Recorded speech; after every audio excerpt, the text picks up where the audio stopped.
People, Deluded, I'm back again. You know I love young players and I'm literally going to try and be here for 3 minutes, but I love to talk about young players and I felt we'd speak about a couple here. The first one I'm going to speak about is a Cardiff player, Taz. Now, his full name is in the description. Don't want to make a fool of myself and disrespect anyone by not pronouncing their name correctly, so don't feel no way.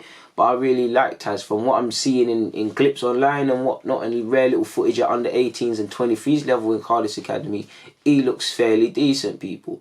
Through doing my little research and scouring across people that are more in the know, he looks fairly decent. And he's what, I don't know, I think he's like 17 years of age. You'd think when Rabbi Matondo got taken from Cardiff to City at a similar age or just younger than that, surely he's behaving like Cardiff's worst kept secret. He's eligible to play for Wales and a couple of other countries at international level, and I think he's been capped by Wales at youth level. I believe England as well, he's eligible for England. So if he's aware to English youth national team scouts, you got to remember, it's a small world. If I'm a scout of England's youth national team and my job is to look at the best youth players to identify in the network, I'm going to have friends that are scouts at Arsenal, Chelsea and these clubs there, because 9 times out of 10, their players are the ones playing at academies. My point is being, people, they're going to all be friends. So I might be England scout and see my man and my guy at City that I'm a good friend with. I might phone him and say, yo, I'm not supposed to tell you this, but this player's a baller. You might want to get eyes on him, sort of thing, people.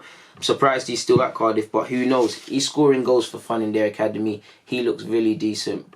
Good 1v1. Able to score all sorts of goals. Link-up play good. Seems to always make the one involved in the decisive moments to change the games for the team. So he looks decent. Just from looking at Crystal Palace here and there, every time you're seeing that they're producing some good players. You see Brandon Perrick obviously make a couple of appearances at first team level for Crystal Palace. Every player that comes through at Palace is going to be spoken as the next Zaha, as fans do. But you've got Brandon Perrick. I don't know if he's technically made his debut, but Brandon Oviedo, capped at Portuguese, and well, I believe he can play for Portugal and England at youth level. He's decent. You've got what's his name? You've got Jayden Raymond. He's played at England under 17s level in the Serenka Cup. He can play in a couple of attacking positions. He's very decent as well, man. He's good technically. I really like him, and he's still young. I think he's listen, I'm just going to say 16. I don't know his real age, but he is a fairly decent player, people. And if you've been watching Palace, if you looked at I believe, who was it? Give me a sec.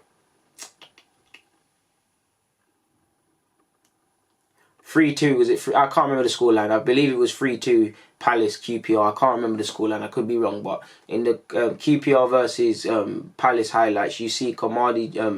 Let me make sure I get his name right. Obviously, his first name is John, but Kymani Gordon. He's a decent 16-year-old striker. Again, I haven't seen much of him, but he looks decent. His link-up play looks very decent. His eye for goal looks very decent, and from what I see, he's made a couple of appearances at higher age groups, so he must have some sort of ability. I only know about Jayden Raymond the most, and he looks like a baller, but Gordon looks good too from what I've seen. And like I've said, I've just said about 4 names that Palace potentially could develop and whatnot. I know they've got a youngish 21-year-old centre-half. I think he came off the bench in the cup. I don't know his name, and I'm not watching them religiously, but yeah, man, as for the 3 names that I've really focused this video around, they look decent, man. And you guys know me, I love youth football, so I'm always going to have an unhealthy obsession with seeing what's going on where. And yeah, this is not my most viewed content, but this is the content I like to do the most. So enough of the sub stories. People, DG, God bless. I'm out.